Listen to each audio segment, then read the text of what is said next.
జిల్లాలో viral fever కేసులు, dengue జ్వరం కేసుల సంఖ్య పెరుగుతున్నందున జిల్లా ఆసుపత్రిలో అందుతున్న వైద్య సేవల గురించి ప్రత్యక్షంగా శుక్రవారం పరిశీలించారు.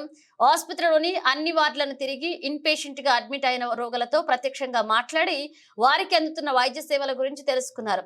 జ్వరం కేసుల తీవ్రత దృష్ట్యా జిల్లా ఆసుపత్రిలో మెరుగైన సేవలు అందించాలని మరియు వైద్యుల సకాలంలో స్పందించాలని సూచించారు. ఆసుపత్రిలో గల మందుల కొరతను వైద్యులు కలెక్టర్ దృష్టికి తీసుకువెళ్లగా వెంటనే స్పందించిన కలెక్టర్ వైద్య ఆరోగ్య శాఖ కమిషనర్ తో మాట్లాడి సమస్య పరిష్కారానికి తగు ఏర్పాట్లు చేస్తామని తెలిపారు. వైద్యుల కొరత లేకుండా నియామక ప్రక్రియ చేపట్టాలని సూచించారు. జిల్లాలోనే ఏ మండలాల నుండి జ్వరం ఎక్కువ కేసులు వస్తున్నాయని ఆరా తీసి తగిన చర్యలు చేపట్టాలని జిల్లా వైద్య ఆరోగ్య శాఖ అధికారి డాక్టర్ చంద్రశేఖర్ ని ఆదేశించారు.